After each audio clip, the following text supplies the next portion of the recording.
السلام عليكم ورحمة الله وبركاته. بسم الله الرحمن الرحيم.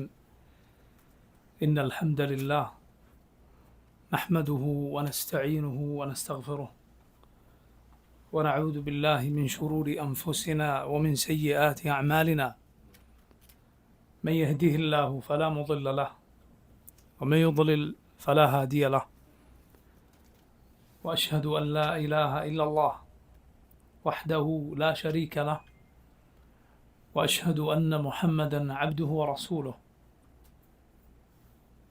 يا أيها الذين آمنوا اتقوا الله حق تقاته ولا تموتن إلا وأنتم مسلمون. يا أيها الناس اتقوا ربكم الذي خلقكم من نفس واحدة وخلق منها زوجها وبث منهما رجالا كثيرا ونساء، واتقوا الله الذي تساءلون به والأرحام إن الله كان عليكم رقيبا. يا أيها الذين آمنوا اتقوا الله وقولوا قولا سديدا يصلح لكم أعمالكم ويغفر لكم ذنوبكم، ومن يطع الله ورسوله فقد فاز فوزا عظيما.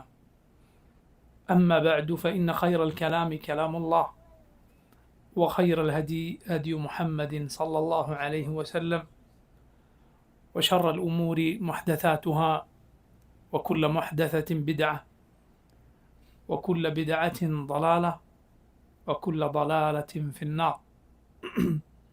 പ്രിയമുള്ള സഹോദരങ്ങളെ, റബ്ബ് സുബ്ഹാനഹു വ തആലയുടെ ദീനിൽ ഏറെ പ്രാധാന്യമുള്ള വിഷയം, അല്ല ഏറ്റവും പ്രധാനപ്പെട്ട വിഷയം അഖീദയാണ്, വിശ്വാസമാണ്. ഈ വിശ്വാസ കാര്യങ്ങളിൽ അതിൽ തന്നെ ഏറ്റവും പ്രാധാന്യമുള്ളതാണ് റബ്ബ് സുബ്ഹാനഹു വ തആലയെക്കുറിച്ച്, അവൻ്റെ പേരുകളെക്കുറിച്ച്, വിശേഷണങ്ങളെക്കുറിച്ചുള്ള അറിവ്. അതുപോലെ ഇസ്ലാമിലെ നേരായ പാതയിൽ എന്നും നിലകൊള്ളുന്ന വിജയിച്ച കക്ഷിയും വഴിപിഴച്ചുപോയ കക്ഷികളും തമ്മിലുള്ള വ്യത്യാസങ്ങൾ, മുസ്ലിമീങ്ങളിൽ പലരും വഴിതെറ്റിപ്പോയ, യഥാർത്ഥ പാതയിൽ നിന്ന് കുതറിപ്പോയ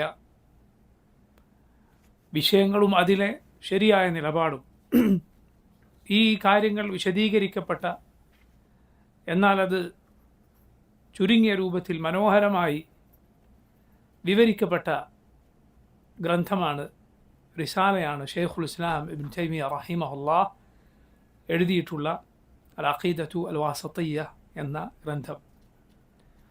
റബ്ബിൻ്റെ തൗഫീഖിനാൽ, അവൻ്റെ അനുഗ്രഹത്താൽ ഈ റിസാലയാണ് ഈ മജ്ലിസുകളിൽ ഇൻഷാ അള്ളാഹ് നമ്മൾ വിശദീകരിക്കുന്നത്. അള്ളാഹു റബ്ബുൽ ആലമീൻ ഈ പഠനവും ഇരുത്തവും ഒത്തുചേരലുമെല്ലാം അവൻ്റെ വജ്ഹിനു വേണ്ടി മാത്രമായിരിക്കാൻ നമുക്ക് തൗഫീഖേകുമാറാകട്ടെ. ഇത് പൂർത്തീകരിക്കാനും അഹ്ലുസുന്നത്തിൻ്റെ അഖീദയിലായി ജീവിച്ചു മരിക്കാനും അള്ളാഹു എനിക്കും നിങ്ങൾക്കും തൗഫീഖേകുമാറാകട്ടെ. ഈ ദർസിൻ്റെ ഒരാമുഖമാണ് ഇന്നത്തെ മജ്ലിസിൽ നമ്മൾ ഉദ്ദേശിക്കുന്നത്. ഈ മജ്ലിസിൽ രണ്ട് കാര്യങ്ങളാണ് നമ്മൾ വിവരിക്കുന്നത്. ഒന്ന്, മുഅല്ലിഫിനെ കുറിച്ച്, ഇത് എഴുതിയ മഹാനായ ഇമാം ഷെയ്ഖുൽ ഇസ്ലാം ഇബ്നു തൈമിയ്യ റഹിമഹുല്ലാഹ്, അദ്ദേഹത്തിൻ്റെ ഒരു ചുരുങ്ങിയ ചരിത്രം. രണ്ടാമത്തേത് മുഅല്ലഫിനെ കുറിച്ച്, അഥവാ അദ്ദേഹം എഴുതിയ നമ്മൾ ഈ പഠിക്കാൻ പോകുന്ന റിസാലയെക്കുറിച്ച്, അതിലെന്താണുള്ളത്, അതിൻ്റെ ഉള്ളടക്കം എന്താണ്. ഈ രണ്ട് കാര്യങ്ങളാണ് ഇന്നത്തെ മജ്ലിസിൽ നമ്മൾ ഉദ്ദേശിക്കുന്നത്. വബില്ലാഹി തൗഫീഖ് വലാ ഹൗല വലാ ഖുവത ഇല്ലാ ബിഹ്. ഷെയ്ഖുൽ ഇസ്ലാം ഇബ്നു തൈമിയ്യ, അദ്ദേഹത്തിൻ്റെ പേര് അബുൽ അബ്ബാസ് തഖിയുദ്ദീൻ അഹ്മദ് ഇബ്നു അബ്ദുൽ ഹലീം ഇബ്നു അബ്ദുസ്സലാം ഇബ്നു തൈമിയ്യ റഹിമഹുല്ലാഹ്. അദ്ദേഹത്തിൻ്റെ കുനിയത്ത് അബുൽ അബ്ബാസ് എന്നാണ്. അബുൽ അബ്ബാസ് എന്നാണ് കുനിയത്ത്. കുനിയത്തിനെ കുറിച്ച് നിങ്ങൾക്ക് അറിവുണ്ടാകും. കുനിയത്ത് വിളിക്കുക, അത് പതിവുള്ള നാടുകളാണ് എങ്കിൽ അത് വളരെ നല്ല കാര്യമാണ്. അറബികൾക്കിടയിൽ പഴയകാലം മുതലേ പ്രചാരത്തിലുള്ള കാര്യമാണ് കുനിയ എന്ന്. നമ്മുടെ റസൂൽ സല്ലല്ലാഹു അലൈഹി വസല്ലമക്ക് അബുൽ ഖാസിം എന്ന് കുനിയത്തുണ്ടായിരുന്നു. അതുപോലെ കുട്ടികൾക്ക് അവരുടെ പേരിന് പുറമെ നാട്ടിൽ അങ്ങനെ ഒരു രീതി ഉണ്ടെങ്കിൽ പ്രത്യേകിച്ചും ഒരു കുനിയത്ത് വിളിക്കുക നല്ല കാര്യമാണ്. അതിൽ 2-3 ഗുണങ്ങളുണ്ട്.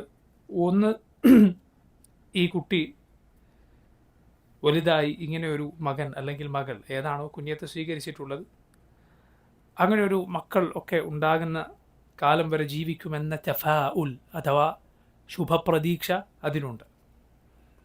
മറ്റൊരു പ്രയോജനം, കുട്ടികളിൽ ഒരു ഉത്തരവാദിത്ത ബോധവും ഒരു ഗൗരവമൊക്കെ ഉണ്ടാക്കിയെടുക്കാൻ അത് സഹായിക്കും.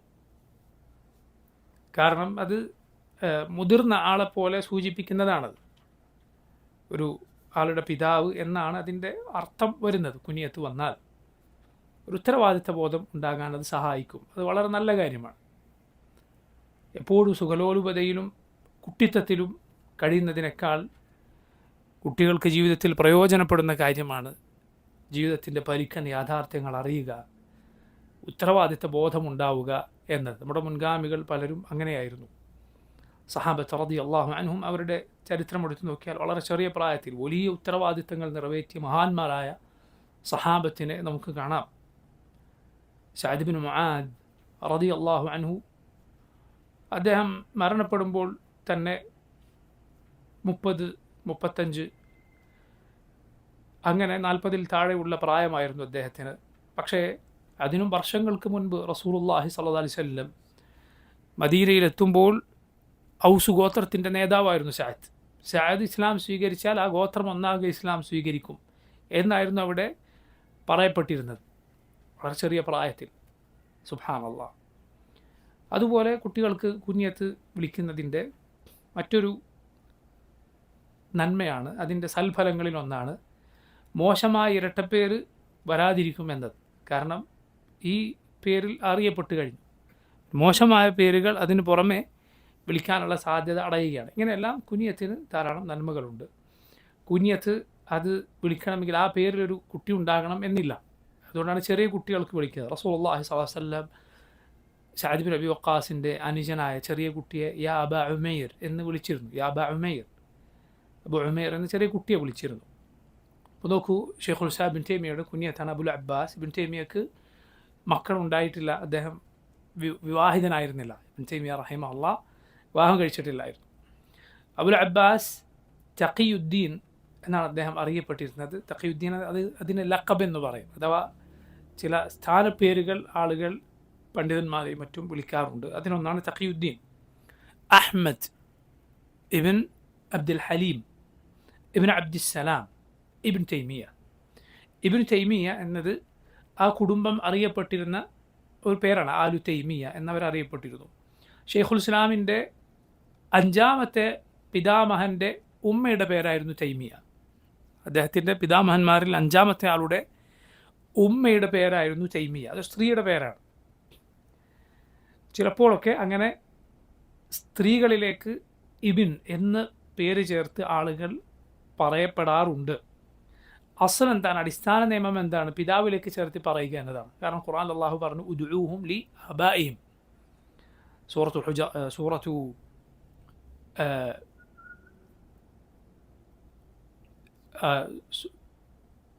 റസൂലുള്ളാഹി സ്വല്ലല്ലാഹു അലൈഹി വസല്ലമയുടെ നബി സല്ലല്ലാഹു അലൈഹി വസല്ലം മുഅ്മിനീങ്ങളുടെ പിതാവാണ്. അതുപോലെ നബി സല്ലല്ലാഹു അലൈഹി വസല്ലമയുടെ ഭാര്യമാർ മുഅ്മിനീങ്ങളുടെ മാതാക്കളാണ് എന്നെല്ലാം പറഞ്ഞ ഖുർആനിലെ സൂറത്തുൽ അഹ്സാബ്, ആ സൂറത്തിൽ അള്ളാഹു പറഞ്ഞു ഉദ്ഉഹും ലി ആബാഇഹിം, നിങ്ങൾ അവരെ അവരുടെ പിതാക്കളിലേക്ക് ചേർത്ത് വിളിക്കുക. അതാണ് അടിസ്ഥാന നിയമം. എന്നാൽ ചില സന്ദർഭങ്ങളിൽ ആളുകൾ ഉമ്മമാരിലേക്ക് ചേർത്ത് വിളിക്കപ്പെടാറുണ്ട്. പൊതുവേ അങ്ങനെ ചെയ്യാതിരിക്കലാണ് രീതി. പക്ഷേ ചിലപ്പോൾ അങ്ങനെ ആളുകൾ അങ്ങനെ അറിയപ്പെടാറുണ്ട്. എന്തുകൊണ്ട്? ചിലപ്പോൾ നന്മകളുടെ പേരിലായിരിക്കും അറിയപ്പെടുക. ചില സ്ത്രീകൾ വളരെ നന്മകൾക്ക് അറിയപ്പെട്ടാൽ അവരിലേക്ക് ചേർത്തി വിളിക്കപ്പെടാറുണ്ട്. ഉദാഹരണത്തിന് സൈനബ് റളിയല്ലാഹു അൻഹ നബി സല്ലല്ലാഹു അലൈഹി വസല്ലമയുടെ വളർത്തുപുത്രിയാണ്. നബിയുടെ ഭാര്യയുടെ മകൾ ഒരു സൈനബ് ഉണ്ടായിരുന്നു. അവരെ വിളിക്കാറുണ്ട് സൈനബ് ബിൻറ്റ് ഉമ്മി സലമ. സൈനബ് ബിൻറ്റ് ഉമ്മി സലമ, ഉമ്മു സലമയുടെ മകൾ സൈനബ്. നബി സല്ലല്ലാഹു അലൈഹി വസല്ലമയുടെ ഭാര്യമാരിൽ സൈനബ് ഉണ്ട്. 2 ഭാര്യമാരുടെ പേര് സൈനബ് എന്തായിരുന്നു? സൈനബ് ബിൻറ്റ് ഖുസൈമ, അതുപോലെ സൈനബ് ബിൻറ്റ് ജഹ്ഷ്. സൈനബ് ബിൻറ്റ് ഖുസൈമ, അതുപോലെ സൈനബ് ബിൻറ്റ് ജഹ്ഷ്. സൈനബ് ബിൻറ്റ് ഖുസൈമ റസൂലുള്ളാഹി സ്വല്ലല്ലാഹു അലൈഹി വസല്ലമയുടെ ജീവിതകാലത്ത് തന്നെ മരണപ്പെട്ട ഭാര്യയാണ്. സൈനബ് ബിൻറ്റ് ജഹ്ഷ് ആകട്ടെ നബിയുടെ വഫാത്തിന് ശേഷം ജീവിച്ചിട്ടുണ്ട്. നബിയുടെ ഭാര്യയുടെ മക്കൾ ഒരു സൈനബുണ്ട്, സഹാബി വനിതയാണ്. റസൂലുള്ളാഹി സ്വല്ലല്ലാഹു അലൈഹി വസല്ലമയുടെ റബീബത്ത് കൂടിയാണ്. നബിയുടെ ഭാര്യയുടെ മകൾ നബിയുടെ വീട്ടിൽ വളർന്ന കുട്ടിയാണ്. അവരെ സൈനബ് ബിൻറ്റ് ഉമ്മി സലമ എന്ന് വിളിക്കാറുണ്ട്, സൈനബ് ബിൻറ്റ് അബി സലമ എന്ന് പറയാതെ. എന്തുകൊണ്ടാണത്? കാരണം ഉമ്മയ്ക്ക് എന്ത് ശ്രേഷ്ഠതയുണ്ട്? ഉമ്മുൽ മുഅ്മിനീൻ എന്ന ശ്രേഷ്ഠതയുണ്ട്. മുഅ്മിനീങ്ങളുടെ മുഴുവൻ ഉമ്മയാണ് എന്നതുകൊണ്ട്. അപ്പോൾ നോക്കൂ, ഇങ്ങനെ ചില നന്മകൾ കൊണ്ട്, ചിലപ്പോൾ ചില പ്രത്യേക കാരണങ്ങൾ കൊണ്ട് സ്ത്രീകളിലേക്ക് മക്കളെ ചേർത്ത് വിളിക്കപ്പെടാറുണ്ട്. അങ്ങനെ തൈമിയയിലേക്ക് ഈ കുടുംബം വിളിക്കപ്പെട്ടിരുന്നു. ഷെയ്ഖുൽ ഇസ്ലാം ബിൻ തൈമിയ റഹിമഹുല്ലാഹ് ജനിച്ചത് ഒരു ഇൽമിൻ്റെ ബൈത്തിലാണ്, അഥവാ ഒരു പണ്ഡിത കുടുംബത്തിലാണ് ജനിച്ചത്. അദ്ദേഹത്തിൻ്റെ പിതാവും പിതാമഹനുമെല്ലാം പണ്ഡിതന്മാരായിരുന്നു. അദ്ദേഹത്തിൻ്റെ പിതാവ് അബ്ദുൽ ഹലീം ഷിഹാബുദ്ദീൻ എന്നറിയപ്പെട്ട ആളാണ്. ഷിഹാബുദ്ദീൻ എന്ന് അദ്ദേഹം അറിയപ്പെട്ടിരുന്നു. അതുപോലെ അദ്ദേഹത്തിൻ്റെ പിതാമഹൻ, ഉപ്പയുടെ ഉപ്പ അബ്ദുസ്സലാം, അദ്ദേഹം അബുൽ ബറക്കാത്ത് മജിദുദ്ദീൻ ഇബ്ൻ തൈമിയ എന്ന പേരിൽ പ്രസിദ്ധനാണ്. അദ്ദേഹത്തിന് കിതാബുകളുണ്ട്, ഫിഖ്ഹിൽ വളരെ അറിയപ്പെട്ട കിതാബുകൾ അദ്ദേഹത്തിന് ഉണ്ട്. ആർക്ക്? ഷെയ്ഖുൽ ഇസ്ലാം ഇബ്ൻ തൈമിയയുടെ പിതാമഹന് അബുൽ ബറക്കാത്ത് മജിദുദ്ദീൻ ഇബ്ൻ തൈമിയ. അദ്ദേഹത്തെ നമ്മൾ ഈ സാധാരണ പറയാറുള്ള ഷെയ്ഖുൽ ഇസ്ലാം ഇബ്ൻ തൈമിയയിൽ നിന്ന് വേർതിരിക്കാൻ വേണ്ടി ഇബ്ൻ തൈമിയ അൽ ജദ് എന്ന് പറയാറുണ്ട്. പിതാമഹനായ ഇബ്ൻ തൈമിയ എന്ന് പ്രത്യേകം പറയും. എന്തിനു വേണ്ടി? സാധാരണ കൂടുതൽ പ്രസിദ്ധനായ കൂടുതൽ കിതാബുകളുടെ ഗ്രന്ഥകർത്താവായ നമ്മൾ ഈ പഠിക്കുന്ന വാസത്തിയ എഴുതിയ ഇബ്ൻ തൈമിയയിൽ നിന്ന് വേർതിരിക്കാൻ വേണ്ടി. അദ്ദേഹം ഇബ്ൻ തൈമിയാണ്, മജിദുദ്ദീൻ അബുൽ ബറക്കാത്ത് ഇബ്ൻ തൈമിയ റഹിമഹുല്ലാഹ്. ഫിഖ്ഹിൽ ഗ്രന്ഥങ്ങളുള്ള വളരെ അറിയപ്പെട്ട പണ്ഡിതനാണ്. ശരി, ഷെയ്ഖുൽ ഇസ്ലാം ഇബ്ൻ തൈമിയ വാസത്തിയയുടെ ഗ്രന്ഥകർത്താവായ ഇബ്ൻ തൈമിയ ജനിച്ചത് ഹറാൻ എന്ന നാട്ടിലാണ്. ഹറാൻ എന്ന നാട്ടിൽ ഷാമിലേക്ക് അദ്ദേഹം കുടുംബവുമായി ഹിജറ വന്നതാണ്. ജനിച്ചത് ഹറാൻ എന്ന നാട്ടിലാണ്. ഹിജറ 661 ഷെയ്ഖുൽ ഇസ്ലാം ജനിക്കുന്നത്. ഹിജറ 661, അതായത് 7-ാം നൂറ്റാണ്ടിൻ്റെ മധ്യത്തിൽ. ഹിജറ 661 എന്ന് പറഞ്ഞാൽ അത് എത്രാമത്തെ നൂറ്റാണ്ടാണ്? 7-ാമത്തെ നൂറ്റാണ്ടാണ്. അങ്ങനെയാണ് എണ്ണുക. കാരണം റസൂലുള്ളാഹി സ്വല്ലല്ലാഹു അലൈഹി വസല്ലം ഹിജറ പോയ വർഷം, 1-ാമത്തെ വർഷം, 2-ാമത്തെ വർഷം, അത് 1-ാമത്തെ നൂറ്റാണ്ടാണ് ആണല്ലോ എണ്ണുക. 100 വരെ 1-ാമത്തെ നൂറ്റാണ്ടാണ് എണ്ണുക. അതുകൊണ്ട് 100 മുതൽ 200 വരെ 110, 120, 130 ഒക്കെ എത്രാമത്തെ നൂറ്റാണ്ടായിരിക്കും? ഹിജറ 2-ാമത്തെ നൂറ്റാണ്ട്. ഹിജറ 661 എന്ന് പറഞ്ഞാൽ അത് ഹിജറ 7-ാം നൂറ്റാണ്ടിൽ അങ്ങനെയാണ് പറയുക. എന്ന് വന്നാൽ നമ്മൾ ഈ ജീവിക്കുന്ന ഹിജറ എത്രാമത്തെ നൂറ്റാണ്ടായിരിക്കും? 15-ാമത്തെ നൂറ്റാണ്ട്. കാരണം ഇത് 1400 മുതൽ 1500 വരെയുള്ള കാലഘട്ടമാണ്. അതിന് 15-ാമത്തെ നൂറ്റാണ്ടെന്ന് പറയും. ഹിജറ 661 ഷെയ്ഖുൽ ഇസ്ലാം ഇബ്ൻ തൈമിയ ഹറാനിൽ ജനിക്കുന്നത്. അദ്ദേഹത്തിൻ്റെ കുടുംബം ആ നാട്ടിൽ നിന്ന് ഷാമിലേക്ക് ഹിജറ പോവുകയുണ്ടായി. ഷാമിലേക്ക് അവർ അവരുടെ ദീനുമായി പലായനം ചെയ്യേണ്ടി വന്നു. എന്ത് കാരണത്താൽ? താർത്താരികൾ മുസ്ലിം രാജ്യങ്ങളെ ആക്രമിച്ചിരുന്ന വളരെ പ്രയാസകരമായ ഒരു കാലമായിരുന്നു അത്. താർത്താരികൾ, അതുപോലെ മുഗളന്മാർ, അവരുടെ പൂർവ്വപിതാക്കൾ മുസ്ലിങ്ങളായിരുന്നില്ല. മുഗളന്മാരുടെ പൂർവ്വപിതാക്കൾ മുസ്ലിങ്ങളായിരുന്നില്ല. അവർ എന്നു മാത്രമല്ല, മുസ്ലിം ലോകത്തെ കഠിനമായി ദ്രോഹിക്കുകയും അവരുടെ നാടുകൾ കീഴടക്കുകയും തകർത്ത് തരിപ്പണമാക്കുകയും ചെയ്തവരായിരുന്നു. പിന്നീട് അത്ഭുതകരമായ ആളുകൾ തന്നെ ഇസ്ലാമിലേക്ക് വന്നു. മുഗളന്മാരുടെ ചരിത്രം അതാണ്. യഥാർത്ഥത്തിൽ അവരുടെ പൂർവികർ ഇസ്ലാമിൻ്റെ കഠിന വിരോധികളായിരുന്നു. മുസ്ലിം നാടുകൾ തകർത്തെറിഞ്ഞവരായിരുന്നു. അള്ളാഹു റബ്ബുൽ ആലമീൻ പിന്നീട് അവർക്ക് ഹിദായത്ത് നൽകി. സുബ്ഹാനല്ലാഹ്.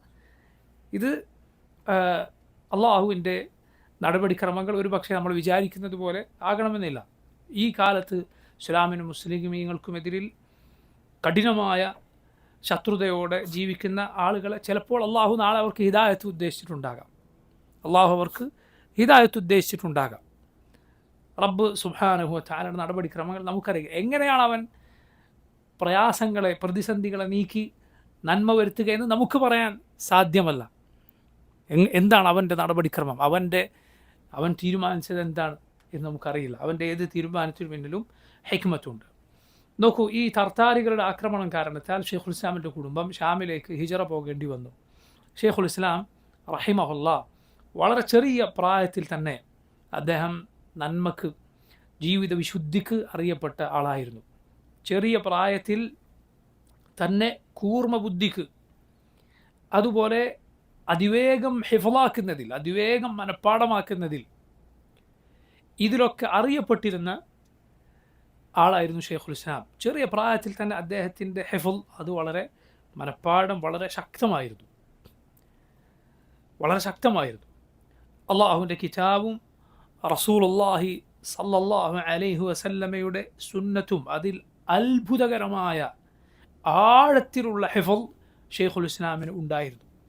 വലിയ ബൃഹത്തായ ഹദീസിൻ്റെ ഗ്രന്ഥങ്ങൾ കൺമുന്നിൽ പ്രദർശിപ്പിച്ചു വച്ചതുപോലെ അദ്ദേഹത്തിന് ഹിഫ്ൾ ഉണ്ടായിരുന്നു എന്നാണ്.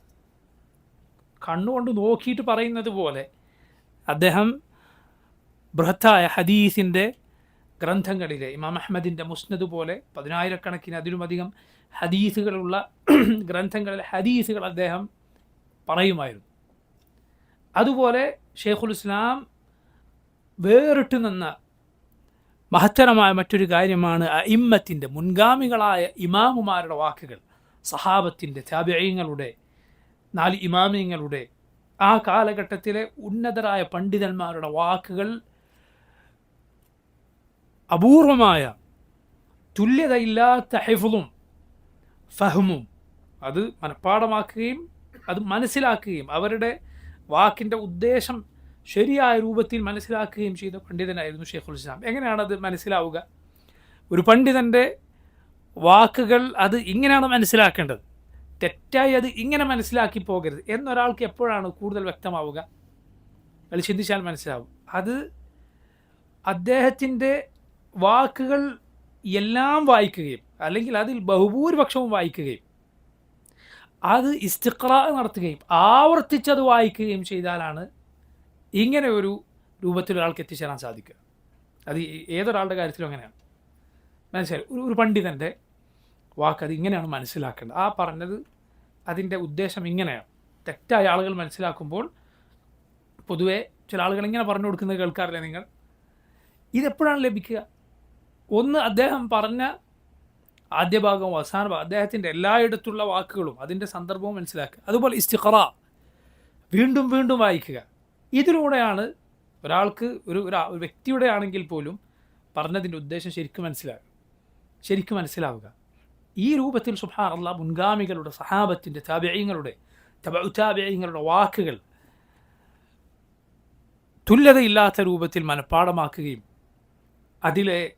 അതിൻ്റെ ഉദ്ദേശവും ലക്ഷ്യവും മനസ്സിലാക്കുകയും ചെയ്ത പണ്ഡിതന്മാരിൽ ഒരാളായിരുന്നു ഷെയ്ഖുൽ ഇസ്ലാം ഇബ്നു തൈമിയ്യ റഹിമഹുല്ലാഹ്. പിൽക്കാലക്കാരായ പണ്ഡിതന്മാരിൽ നിന്ന് അദ്ദേഹത്തെ വേർതിരിച്ച് നിർത്തിയ കാര്യം ഇതായിരുന്നു. നോക്കൂ, ഇതിന് അദ്ദേഹത്തിൻ്റെ വാക്കുകളും അദ്ദേഹത്തിൻ്റെ കിതാബുകളും വിഷയങ്ങൾക്ക് അദ്ദേഹം തെളിവ് പിടിച്ച രീതിയും ഇതിന് സാക്ഷിയാണ്. അദ്ദേഹത്തിൻ്റെ കാലഘട്ടത്തിലും തൊട്ടുശേഷം വന്നവരും അതിനുശേഷം വന്നവരുമായ അറിവിൽ വേരുറച്ചിട്ടുള്ള മഹാന്മാരായ പണ്ഡിതന്മാർ, നീതിമാന്മാരായ പണ്ഡിതന്മാർ, അദ്ദേഹത്തോട് വിയോജിപ്പുണ്ടായിരുന്ന പണ്ഡിതന്മാർ പോലും ഇതിന് സാക്ഷ്യം വഹിച്ചിട്ടുണ്ട്. അദ്ദേഹത്തിൻ്റെ കൂർമ്മബുദ്ധിയും അതുപോലെ ആഴത്തിലുള്ള അഗാധമായ വിജ്ഞാനവും അതിന് പിൽക്കാലക്കാരായ പണ്ഡിതന്മാർ സാക്ഷ്യം വഹിച്ചിട്ടുണ്ട്. ഇൻഷാ അള്ളാഹ് അതിൽ ചിലത് മാത്രം നമുക്ക് മനസ്സിലാക്കാം. അബുൽ ഹജ്ജാജ് അൽ മിസ്സി റഹിമഹുല്ലാഹ് ഹദീസ് വിജ്ഞാനീയത്തിൽ ഉന്നതമായ സ്ഥാനം അലങ്കരിക്കുന്ന പണ്ഡിതനാണ് അബുൽ ഹജ്ജാജ് അൽ മിസ്സി. ഷെയ്ഖുൽ ഇസ്ലാമിൻ്റെ ശിഷ്യൻ കൂടിയാണ്. അദ്ദേഹം പറയുകയുണ്ടായി, മാ റഅയ്തു മിസ്ല, ഇബ്നു തൈമിയ്യ പോലെ ഒരാളെ ഞാൻ വേറെ കണ്ടിട്ടില്ല. വലാ റഅ ഹുവ മിസ്ല നഫ്സിഹി, ഇബ്നു തൈമിയ്യ തന്നെ ഇബ്നു തൈമിയ്യ പോലെ ഒരാളെ കണ്ടിട്ടില്ല. അദ്ദേഹം തന്നെ അദ്ദേഹത്തെ പോലെ ഒരാളെ വേറെ കണ്ടിരിക്കുകയില്ല. വമാ റഅയ്തു അഹദൻ അഅലമ ബികിതാബില്ലാഹ് വസുന്നതി റസൂലിഹി വലാ അത്ബഅ ലഹുമാ മിൻഹു.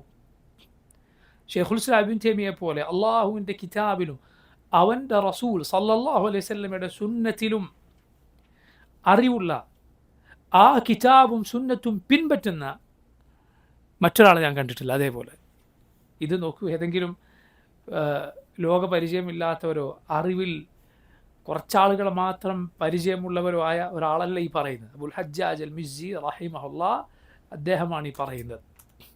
അതുപോലെ ഇമാം ദഹബി റഹിമഹുല്ലാ അദ്ദേഹം പറയുന്നത്, ദഹബി ഇതുപോലെ നോക്കൂ, ഇസ്ലാമിക ചരിത്രത്തിലെ നബി സല്ലല്ലാഹു അലൈഹി വസല്ലമയുടെ ചരിത്രം തൊട്ട് സഹാബത്തിൻ്റെ താബിഈങ്ങളുടെ താബിഈങ്ങളുടെ ഇമാം ദഹബിയുടെ കാലത്ത് തന്നെ ജീവിച്ച ആളുകളുടെ എല്ലാം ചരിത്രം രേഖപ്പെടുത്തിയിട്ടുള്ള, അവരെക്കുറിച്ച് മറ്റുള്ളവരുടെ വാക്കുകൾ രേഖപ്പെടുത്തിയിട്ടുള്ള, അതിനുവേണ്ടി വാള്യങ്ങളുള്ള ഗ്രന്ഥങ്ങൾ എഴുതിയിട്ടുള്ള മഹാനായ പണ്ഡിതനാണ് ഇമാം ദഹബി.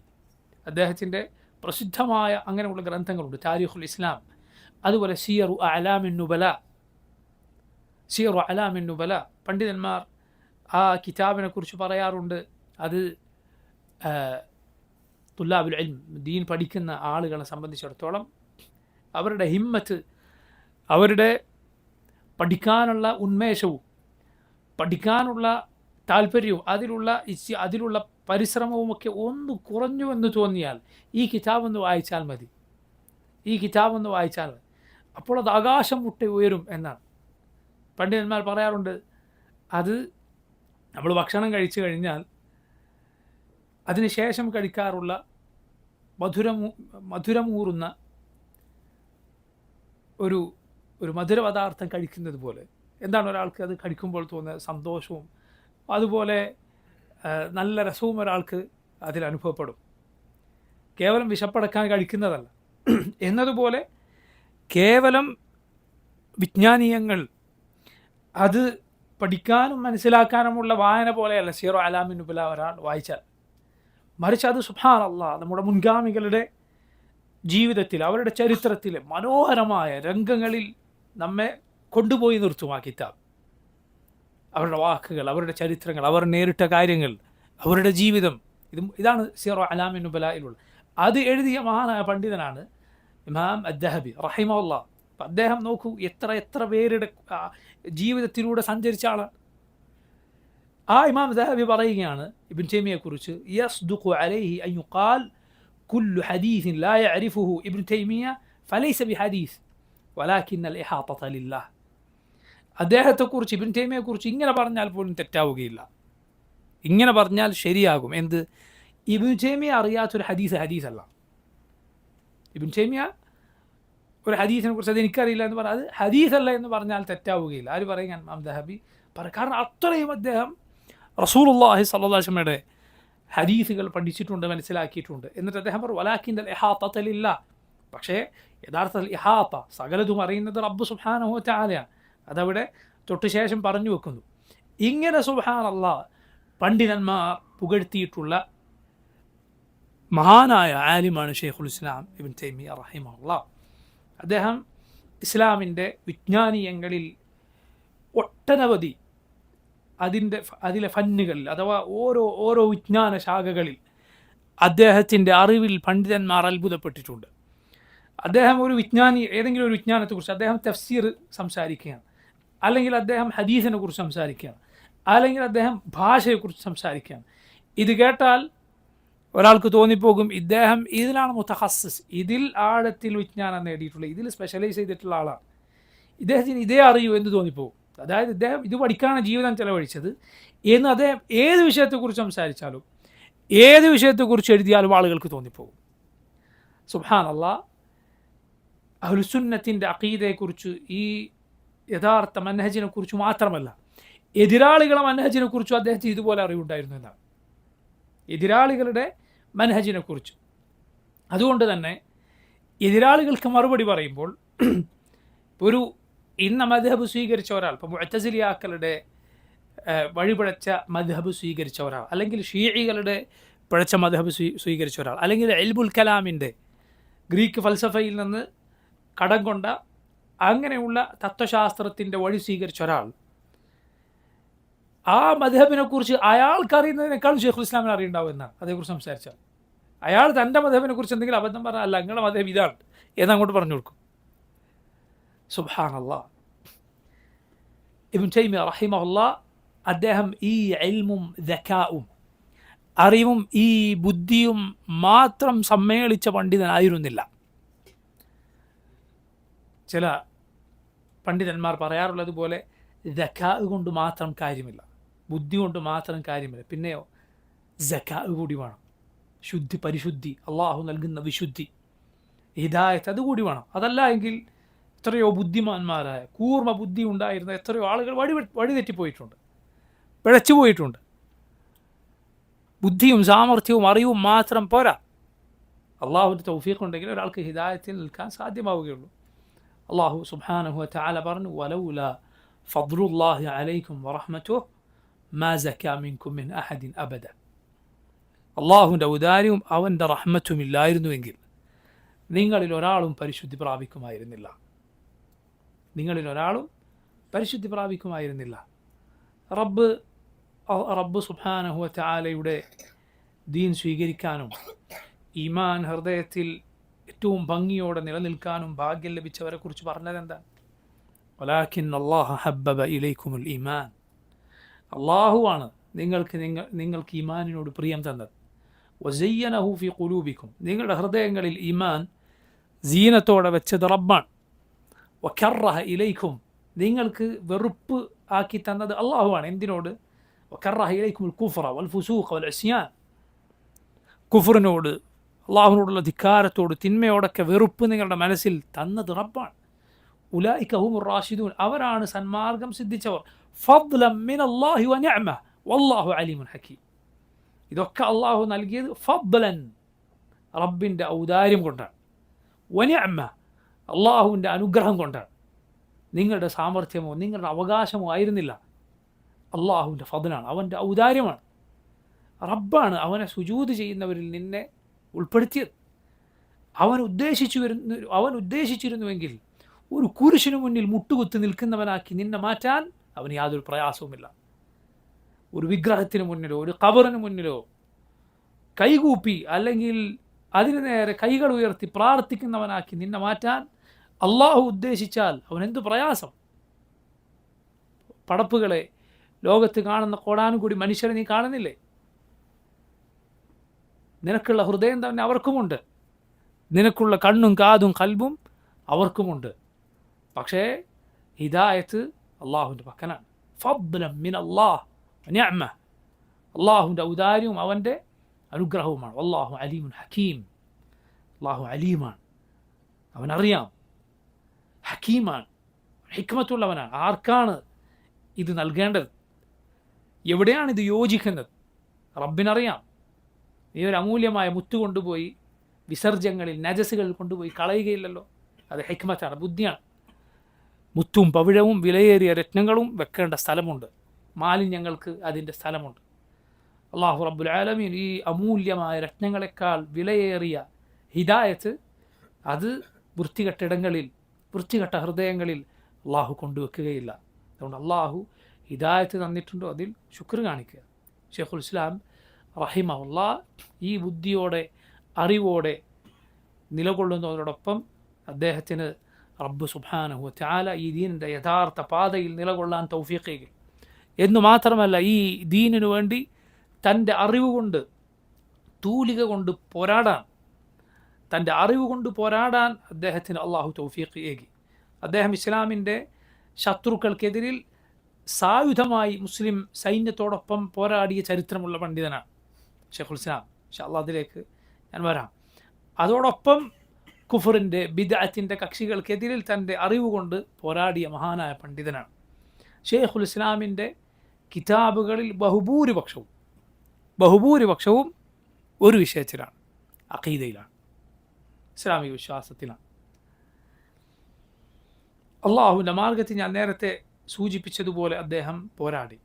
തർത്താരികൾ മുസ്ലിം സമൂഹത്തെ ആക്രമിച്ച കാലത്തായിരുന്നു അദ്ദേഹം ജീവിച്ചിരുന്നത്. അതുകൊണ്ട് തന്നെ പലതവണ അദ്ദേഹം മുസ്ലിമീങ്ങളുടെ കൂടെ അവർക്കെതിരെയുള്ള യുദ്ധങ്ങളിൽ പങ്കെടുത്തു എന്നാണ്. അതുപോലെ ഇസ്ലാമിക ഭരണാധികാരികളെ പോയി കണ്ട്, മസറിലും മറ്റും ആ കാലത്തുണ്ടായിരുന്ന ഭരണാധികാരികളെ പോയി കണ്ട് മുസ്ലിമീങ്ങളെ സംരക്ഷിക്കേണ്ടതിൻ്റെയും ഈ കക്ഷികളോട് പോരാടേണ്ടതിൻ്റെയും ആവശ്യകത അവരെ ബോധ്യപ്പെടുത്തി. അവർ അള്ളാഹുവിൻ്റെ മാർഗത്തിലുള്ള യുദ്ധത്തിന് പ്രോത്സാഹിപ്പിച്ചു. അതിൻ്റെ ഫദ്ല് പറഞ്ഞ ആയത്തുകൾ അദ്ദേഹം മുസ്ലിം സൈന്യങ്ങൾക്കിടയിൽ പോയി ഓതിക്കൊടുത്തു. അങ്ങനെ മുസ്ലിമീങ്ങൾക്ക് അള്ളാഹു ഈ അതിശക്തരായ താർത്താരികൾക്കെതിരിൽ ഇബ്നു തൈമിയ്യ ജീവിക്കുന്ന കാലത്ത് വിജയം വരെ നൽകിയിട്ടുണ്ട്. അള്ളാഹു റബ്ബുൽ ആലമീൻ വിജയം നൽകിയിട്ടുണ്ട്. ഇങ്ങനെ നോക്കൂ, ഈ രൂപത്തിൽ അത്ഭുതകരമായ ജീവിതം നയിച്ച പണ്ഡിതനാണ് അദ്ദേഹം. നോക്കൂ, അള്ളാഹു ബറക്കത്ത് നൽകിയ ഒരു ഉമറിൻ്റെ ആയുസിൻ്റെ ഉടമയായിരുന്നു ഷെയ്ഖുൽ ഇസ്ലാം റഹിമഹുല്ലാ. എന്നാൽ നോക്കൂ, അദ്ദേഹത്തിൻ്റെ ജീവിതം അത് ചുവന്ന പരവതാനി വിരിച്ചതോ പൂക്കൾ വിരിച്ചതോ ആയിരുന്നില്ല. അള്ളാഹുവിൻ്റെ മാർഗത്തിൽ റബ്ബിൻ്റെ യഥാർത്ഥ വഴിയിൽ ഉറച്ചു നിൽക്കാൻ ഒരാൾ തീരുമാനിച്ചാൽ അവൻ പരീക്ഷിക്കപ്പെടും. റസൂലുള്ളാഹി സ്വല്ലല്ലാഹി അലൈഹി വസല്ലം ആരെയാണ് അള്ളാഹു ഏറ്റവും കഠിനമായി പരീക്ഷിക്കുക എന്ന് ചോദിച്ചപ്പോൾ പറഞ്ഞത് എന്താണ്? അശദ്ദുന്നാസി ബലാഅനിൽ അംബിയാ സുമ്മൽ അംസൽ ഫൽ അംസൽ. അള്ളാഹുവിൻ്റെ മാർഗത്തിൽ കഠിനമായി പരീക്ഷിക്കപ്പെടുക അള്ളാഹുവിൻ്റെ നബിമാരാണ്. ഏറ്റവും കഠിനമായ പരീക്ഷണം നേരിടുക അള്ളാഹുവിൻ്റെ നബിമാരാണ്. സുമ്മൽ അംസൽ ഫൽ അംസൽ. പിന്നെ അവരെ പോലെയുള്ളവർ. അള്ളാഹുവിൻ്റെ നബിമാർക്ക് എതിരാളികൾ ഉണ്ടായിട്ടുണ്ട്. ആ നബിമാരുടെ അനുയായികൾക്കും ഷെയ്ഖുൽ ഇസ്ലാം റഹിമഹുല്ലാ ഇസ്ലാമിൻ്റെ യഥാർത്ഥ അഖീദയിലേക്ക് ക്ഷണിച്ചപ്പോൾ ആ യഥാർത്ഥ വിശ്വാസത്തിലല്ലാതിരുന്ന ആളുകൾ, ആ തെറ്റായ വിശ്വാസങ്ങൾക്ക് നേതൃത്വം കൊടുത്ത ആളുകൾ ഇബ്നു തൈമിയ്യയുടെ എതിരാളികളായി മാറി. ഷെയ്ഖുൽ ഇസ്ലാമിൻ്റെ എതിരിൽ അവർ ഉള്ളതും ഇല്ലാത്തതും പറഞ്ഞു പരത്തി. ഇബ്നു തൈമിയ്യയെക്കുറിച്ച് പറഞ്ഞു, അവർ നബി സല്ലല്ലാഹു അലൈഹി വസല്ലമയുടെ ഖബർ സിയാറത്ത് ചെയ്യാൻ പാടില്ല എന്ന് പറയുന്ന ആളാണ്. ഷെയ്ഖുൽ ഇസ്ലാമിനെ കുറിച്ച് പറഞ്ഞു വരുത്തി ഇബ്നു തൈമിയ്യ അള്ളാഹുവിൻ്റെ റസൂൽ സല്ലല്ലാഹു അലൈഹി വസല്ലമയുടെ ഖബർ സിയാറത്ത് ചെയ്യുന്നതിൽ പുണ്യമില്ല എന്ന് പറയുന്ന ആളാണ്. അതുപോലെ അള്ളാഹുവിൻ്റെ പടപ്പുകളോട് സാദൃശ്യപ്പെടുത്തുന്ന ആളാണ് എന്നിങ്ങനെയൊക്കെയുള്ള കളവുകൾ പറഞ്ഞു പരത്തി. എന്ന് മാത്രമല്ല, ഭരണാധികാരികൾക്ക് ഈ ഫിത്ന അവർ എത്തിച്ചു കൊടുത്തു. അതുകൊണ്ട് തന്നെ ഭരണാധികാരികൾ, ആ കാലത്തെ സുൽത്താൻമാർ പലപ്പോഴും ഇബ്നു തൈമിയ്യയെക്കുറിച്ച് തെറ്റിദ്ധരിക്കപ്പെട്ടു.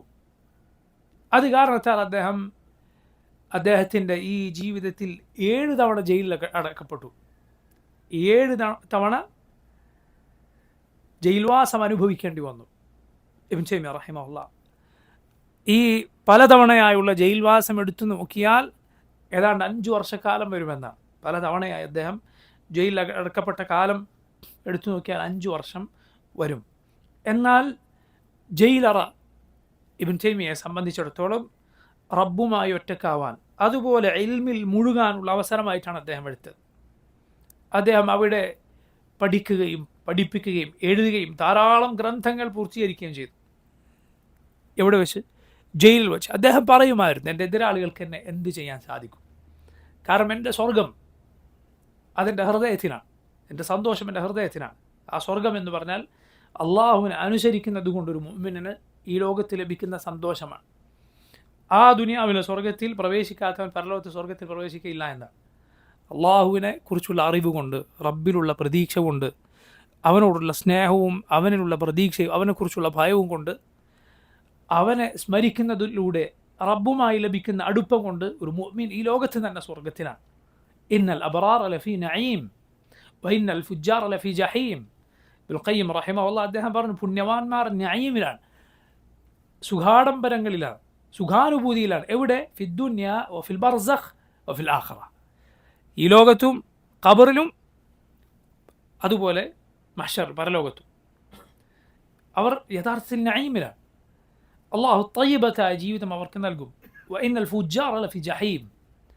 വൃത്തികേടിൻ്റെ ആളുകൾ ജഹീമിലാണ്, അവർ നരകത്തിൻ്റെ തീച്ചൂളയിലാണ്, നരകിക്കുകയാണ് അവർ ഈ ലോകത്ത്. യഥാർത്ഥത്തിൽ അള്ളാഹുവിൽ വിശ്വാസമില്ലാത്തവന്, തൗഹീദില്ലാത്തവന് അവനെന്ത് സുഖമാണ് യഥാർത്ഥത്തിൽ ഈ ലോകത്തുള്ള? നിങ്ങളൊന്ന് ചിന്തിച്ച് നോക്കൂ.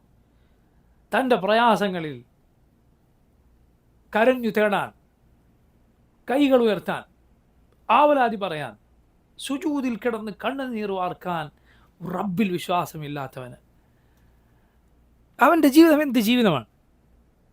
അതെന്ത് ജീവിതമാണ്? ചിന്തിച്ചു നോക്കൂ. അള്ളാഹുൽ വിശ്വാസമില്ലാത്തവരുടെ ജീവിതം, അള്ളാഹുൽ പങ്കുചേർത്തവൻ്റെ ജീവിതം, ആരോട് തൻ്റെ ആവലാതി പറയണമെന്നറിയാതെ, ആരെ തൃപ്തിപ്പെടുത്തണമെന്നറിയാതെ, ആരുടെ കോപവും കുരുത്തക്കേടുമൊക്കെയാണ് എനിക്ക് ബാധിക്കുക എന്ന വെപ്രാളത്തിൽ ജീവിക്കുന്ന ഒരുവൻ്റെ ജീവിതം എന്ത് സമാധാനമാണ് അതിലുള്ളത്?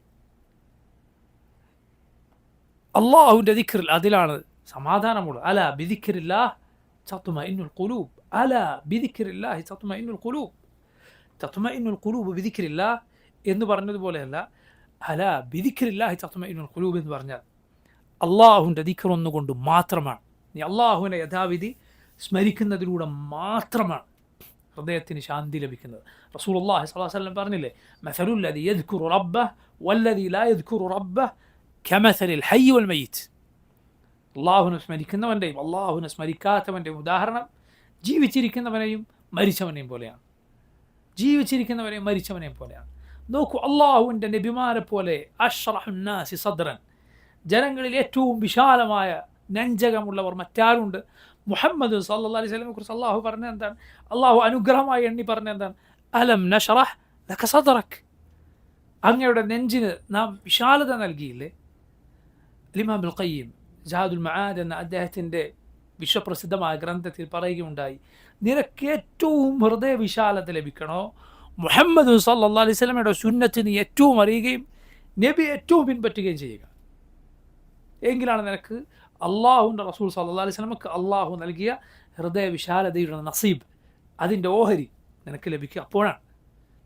അതുകൊണ്ട് നോക്കൂ, ഈ പ്രയാസങ്ങൾ അള്ളാഹുവിൽ വിശ്വസിക്കുന്ന, അവനിൽ പ്രതീക്ഷ അർപ്പിക്കുന്ന, അവനെ ഭയപ്പെടുന്ന, അവൻ്റെ സ്വർഗം പ്രതീക്ഷിക്കുന്ന ആളുകൾക്ക് അത് എളുപ്പമായി മാറും. മൂസ അലൈഹിസ്സലാമിൻ്റെ കാലത്ത് അള്ളാഹുവിൽ വിശ്വസിച്ചതിൻ്റെ പേരിൽ കുരിശിലേറ്റുമെന്ന് ഭീഷണി നേരിട്ട് അങ്ങനെ അനുഭവിക്കേണ്ടി വന്ന സാഹിറുകൾ, മുഅ്മിനീങ്ങളായവർ ഫിറഔന്റെ ഭീഷണി കേട്ടപ്പോൾ പറഞ്ഞത് ലാ ദൈർ ഇന്നാ ഇലാ റബ്ബിനാ മുൻഖലിബൂൻ, ഒരു കുഴപ്പവുമില്ല, നമ്മുടെ റബ്ബിലേക്ക് പോകേണ്ടവരാണ്. സുബ്ഹാനല്ലാഹ്, വാക്ക് പറയാൻ അവരെ പ്രാപ്തരാക്കിയത് എന്താണ്? അള്ളാഹുവിലുള്ള ഈമാനും അവനുള്ള പ്രതീക്ഷയും അവനെക്കുറിച്ചുള്ള ഭയവും അവനെക്കൊണ്ടുള്ള ഉൻസുമാണ്. അഥവാ അവനെക്കൊണ്ടുള്ള കൂട്ട്. അവനിൽ നകന്നവനാണ് യഥാർത്ഥത്തിൽ വഹ്ശത്തിൽ, ഒറ്റപ്പെടലിൽ, ഏകാന്തതയിൽ അകപ്പെട്ടവൻ ആരാണ്?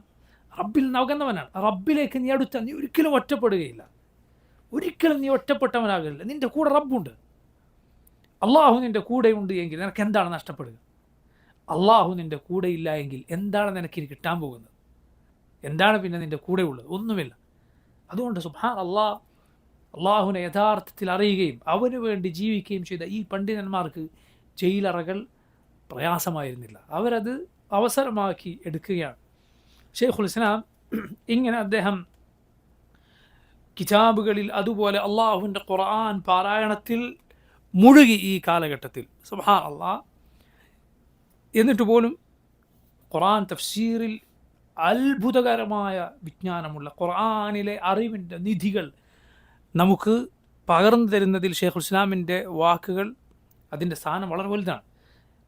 അദ്ദേഹത്തിൻ്റെ ശിഷ്യൻ ഇബ്നുൽ ഖയ്യിം, അദ്ദേഹത്തിൻ്റെ വാക്കുകൾ, ഖുർആൻ്റെ തഫ്സീറിനെ കുറിച്ചുള്ള വാക്കുകൾ നമ്മെ അത്ഭുതപ്പെടുത്തുന്ന, ഇരുത്തി ചിന്തിപ്പിക്കുന്ന വാക്കുകളാണ്. അവർക്ക് ഖുർആൻ്റെ തഫ്സീറുള്ള അറിവ് പണ്ഡിതന്മാർ, അവരല്ലാത്ത പണ്ഡിതന്മാർ അംഗീകരിച്ചതാണ്. അത്രയും പ്രസിദ്ധമാണ്. എന്നിട്ട് പോലും ശൈഖുൽ ഇസ്ലാം റഹിമഹുല്ലാഹ് അദ്ദേഹം പറയുകയുണ്ടായി എന്നാണ്, അതായത് ഞാൻ എൻ്റെ ജീവിതത്തിൽ കുറച്ചുകൂടി ഇതിനേക്കാൾ എൻ്റെ മുഴുവൻ ശ്രദ്ധയും അള്ളാഹുവിൻ്റെ കിതാബിലാക്കിയിരുന്നുവെങ്കിൽ എന്ന് ഞാൻ കൊതിച്ചു പോവുകയാണ്. ഈ ആധുനിക കാലത്ത് ജീവിച്ചിരിക്കുന്ന പണ്ഡിതന്മാരിൽ ഒരാൾ പറയുകയുണ്ടായി, അദ്ദേഹം 11 അല്ലെങ്കിൽ അതിലധികമോ ഏതാണ്ട് അത്രയും മുൻഗാമികളായ പണ്ഡിതന്മാരുടെ വാക്കുകൾ ഇതേപോലെ കേട്ടിട്ടുണ്ട്.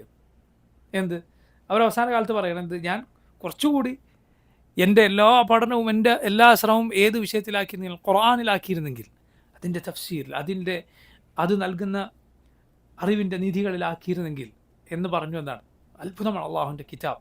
കാരണം അള്ളാഹുവിൻ്റെ കിതാബിലെ വിജ്ഞാനമാണ് ഇതെല്ലാം. ബാക്കിയെല്ലാം, എല്ലാ വിജ്ഞാനങ്ങളും അള്ളാഹുവിൻ്റെ കിതാബിൽ നിന്നുള്ളതാണ്. അള്ളാഹുവിൻ്റെ കിതാബിൽ വിശദമായോ ചുരുങ്ങിയോ പ്രതിപാദിക്കപ്പെടാത്ത ഒരു മതവിജ്ഞാനവുമില്ല, ഒന്നുമില്ല. لقد أنزلنا إليكم كتابا فيه ذكركم فلا تعقلون. അള്ളാഹു ഇതാ ഈ കിതാബ് നാം നിങ്ങൾക്ക് നിങ്ങളുടെ ദിക്ർ, നിങ്ങളുടെ അഭിജാത്യവും അഭിമാനവും അന്തസ്സും ഏതിലാണുള്ളത് ആ കിതാബ് അവതരിപ്പിച്ചിരിക്കുന്നു.